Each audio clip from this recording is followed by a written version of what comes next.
ನಮಸ್ಕಾರ ಎಲ್ಲ ಪತ್ರಿಕೋದ್ಯಮದವರಿಗೆ ಮತ್ತು ಸಾರ್ವಜನಿಕರಿಗೆ ನಾನು ತಿಳಿದುಕೊಡುವುದೇನೆಂದರೆ, ನನ್ನ ಮೇಲೆ ಒಂದು ಆಪಾದನೆ ಬಂದಿದೆ. ಅದು ನಾನು ಕೆರೆಯ ಒಂದು ಸ್ಥಿತಿಯನ್ನೇ ನಾನು ಮಣ್ಣು ತಗೊಂಡಿದ್ದೀನಿ ಅಂತ.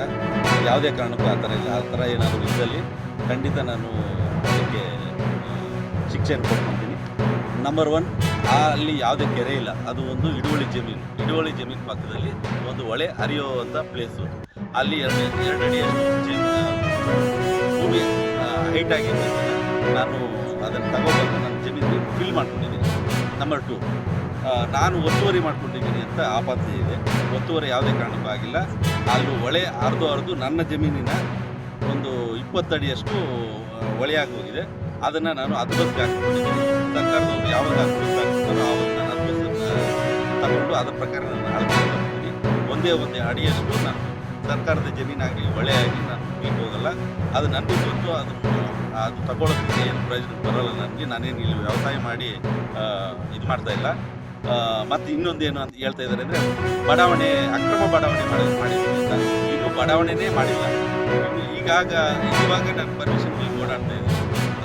ಇನ್ನೂ ಪರ್ಮಿಷನ್ನೇ ಬರೆದಿರ ನಾನು ಲೇವಟ್ಟೆ ಮಾಡಿಲ್ಲ. ಅದನ್ನು ಅಕ್ರಮ ಬಡಾವಣೆ ಅಂತ ಬೇರೆ ಹೇಳ್ತಾ ಇದ್ದಾರೆ. ಆಮೇಲೆ ಇನ್ನೊಂದು ದೊಡ್ಡ ಆಪಾದನೆ ಏನು ಅಂದರೆ, ಕೋಟ್ಯಾಂತರ ರೂಪಾಯಿ ನಾನು ದುಡ್ಡನ್ನು ನುಂಗಾಕಿದ್ದೀನಿ ಅಂತ ಹೇಳ್ತಾ ಇದ್ದಾರೆ. ಎಲ್ಲಿ ಕೋಟ್ಯಾಂತರ ರೂಪಾಯಿ ನುಂಗಿದ್ದೀನಿ? ಯಾವ ಜಮೀನು ನಾನು ಬರ್ಕೊಂಡಿದ್ದೀನಿ? ಯಾವ ಗೋಮಾಳನ ಬರ್ಕೊಂಡಿದ್ದೀನಿ? ನಾನು ನನ್ನ ಸ್ವಾರ್ಥದಿಂದ ಬಂದಿದ್ದಲ್ಲಿ ಖಾಸಗಿ ವ್ಯಕ್ತಿಗಳಿಂದ ಜಮೀನನ್ನು ಖರೀದಿ ಮಾಡಿದ್ದೀನಿ. ಯಾವುದೇ ಗೋಮಾಳ ಜಮೀನನ್ನು ಪರ್ಚೇಸ್ ಮಾಡಿ ಯಾವ ಲ್ಯಾಂಡು ತಗೊಂಡಿಲ್ಲ. ಯಾವುದೇ ಕಾರಣಕ್ಕೂ ಅಂಥ ಜಮೀನು ನಾನು ಯಾವುದಕ್ಕೂ ಹೋಗಿಲ್ಲ. ಸೂಕ್ತ ದಾಖಲೆ ಇದ್ದಲ್ಲಿ ತಾವು ಖಂಡಿತ ನಮ್ಮನ್ನು ಎನ್ಕ್ವೈರಿ ಮಾಡಿ. ಆಮೇಲೆ ಪ್ರತಿಯೊಂದು ಮಾಧ್ಯಮದವ್ರು ಹೇಳ್ತೀನಿ, ಏಕಾಏಕಿ ನೀವು ಮಾಧ್ಯಮದಲ್ಲಿ ಇನ್ನೊಬ್ಬರ ಮಾನ ರಾಜ್ಯ ಆಗುವಂತೆ ದಯವಿಟ್ಟು ಪ್ರಚಾರ ಮಾಡಬೇಡಿ. ಏನು ದಾಖಲಾತಿ ಇದೆ ಅಂತ ಆ ವ್ಯಕ್ತಿ ಹತ್ರನೂ ತಗೋಬೇಕಾಗಿತ್ತು, ನನ್ನ ಹತ್ರನೂ ಕೇಳ್ಬೋದಾಗಿತ್ತು. ನೀವು ಯಾವುದನ್ನು ಕೇಳಿದರೆ ಏಕಾಏಕಿ ನನ್ನ ಮೇಲೆ ಮಾನಹಾರ ಮಾಡ್ತಾ ಇದ್ದೀರಾ. ದಯವಿಟ್ಟು ಇದು ಅಕ್ಷಮ್ಯ ಅಪರಾಧದ ಕೆಲಸ ಮಾಡಿದ್ದೀರಾ. ದಯವಿಟ್ಟು ಇದನ್ನೆಲ್ಲಾದರೂ ಈ ರೀತಿ ಮಾಡೋದಕ್ಕೆ ಸ್ವಲ್ಪ ನೋಡಿಕೊಂಡು ಪ್ರಚಾರ ಮಾಡಿ. ನಾನು ಕೋಟ್ಯಾಂತರ ಕಳ್ಕೊಂಡಿದ್ದೀನಿ ಹೊರತು ಯಾರ ಹತ್ರನೂ ಪಡ್ಕೊಂಡಿಲ್ಲ. ಯಾರ ದುಡ್ಡನ್ನು ನಾನು ತಿಂದಿಲ್ಲ. ನನ್ನ ಜೀವನಮಾನದಲ್ಲಿ ನಾನು ಒಬ್ಬರಿಗೆ ಕೊಟ್ಟಿದ್ದೀನಿ ಹೊರತು ಒಬ್ಬರ ಹತ್ರ ತಗೊಂಡಿರ್ತಕ್ಕಂಥ ಪರ್ಸ್ನಾಲಿಟಿ ನನ್ನದಲ್ಲ. ದಯವಿಟ್ಟು ಇದನ್ನು ಅರ್ಥ ಮಾಡಿಕೊಂಡು ದಯವಿಟ್ಟು ನನ್ನನ್ನು ಆಶೀರ್ವದಿಸಿ. ಮತ್ತೊಂದು ಆಪಾದನೆ ಮಾಡ್ತಾಯಿದ್ದೀನಿ, ನಾನಿಲ್ಲಿ ರಾಜಕಾರಣ ಇನ್ನೂ ಶುರುವೇ ಮಾಡಿಲ್ಲ. ನಾವು ಸರ್ಕಾರಿ ಆಸ್ತಿಗಳನ್ನ ನೋಡ್ಕೊಳ್ಳೋ ಎಲ್ಲ ಮಾಡ್ತಾಯಿದ್ದಾರೆ ಅಂತ ದಯವಿಟ್ಟು ಆ ಥರ ಭಾವಿಸೋಕೆ ಹೋಗಬೇಡಿ.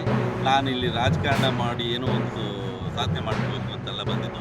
ಕೇವಲ ನನ್ನ ಬೂದಿಕೋಟೆ ಹೋಬಳಿಯ ಏನೋ ಒಂದು ಸ್ಥಿತಿನಿ ಬೆಳೆದಿದ್ದೀನಿ. ನಾನೇನೋ ಸೇವೆ ಮಾಡಲಿಕ್ಕೆ ಅಂತ ಬಂದಿದ್ದೀನಿ ಅಷ್ಟೇ ಹೊರತು ಯಾವುದೇ ಕಾರಣಕ್ಕೂ ಇಲ್ಲಿ ರಾಜಕಾರಣ ಬೆಳೆಸ್ಕೊಂಡು ನಾನೇನೋ ದೊಡ್ಡ ಮನುಷ್ಯ ಆಗಿರಬೇಕು ಅಂತಿಲ್ಲ. ಖಂಡಿತ ನನಗೆ ಅಷ್ಟೊಂದು ಆಸೆ ಇಲ್ಲ. ನಾನು ಮಾಡ್ತಕ್ಕಂಥ ವ್ಯಾಪಾರದಲ್ಲಿ ಸಂಪೂರ್ಣವಾಗಿ ನಾನು ಖುಷಿಯಾಗಿದ್ದೀನಿ. ಈ ರಾಜಕಾರಣದಿಂದ ಏನು ಸಂಪಾದನೆ ಮಾಡ್ತೀನಿ ಅಂತ ಯಾವುದೇ ಕಾರಣಕ್ಕೂ ಭಾವಿಸಬೇಡ್ರಿ. ಸಮಾಜಮುಖಿ ಕೆಲಸ ಮಾಡೋದನ್ನು ದಯವಿಟ್ಟು ಸ್ವೀಕರಿಸಿ. ನನ್ನನ್ನು ಯಾವುದೇ ಕಾರಣಕ್ಕೂ ಆ ರೀತಿಯ ಅಪವಾದವನ್ನು ಹೊರಿಸಿ ನನ್ನನ್ನು ತೇಜೋವಧೆ ಮಾಡಬೇಡಿ. ಬಹುಶಃ ಇವತ್ತಿನ ಪರಿಸ್ಥಿತಿ ಒಂದು ಕಡೆ ಮುಖ್ಯಮಂತ್ರಿಗಳು ಅಂದರೆ ವಿಶೇಷವಾಗಿ ಅಂದರೆ ಅವರು ಮುಖ್ಯಮಂತ್ರಿಗಳಿಗೆ ಸಾಕಷ್ಟು ಹಗರಣಗಳಲ್ಲಿ ಬಹಳಷ್ಟು ಅವರೇ ಆರೋಪಿಗಳಾಗಿ ಬಹಳಷ್ಟು ಹಗರಣಗಳಲ್ಲಿ ಇದ್ದಾರೆ. ಒಂದು ಕಡೆ ಮೂಢ ಹಗರಣ ಹಿಡಿದುಕೊಂಡು ಜೊತೆಲಿ ಅವರಿಗೆ ಸಾಕಷ್ಟು ಅವ್ರ ಇಲಾಖೆಯಲ್ಲಿ ಸಾಕಷ್ಟು ಭ್ರಷ್ಟಾಚಾರಗಳು ಆಗ್ತಾ ಇದೆ.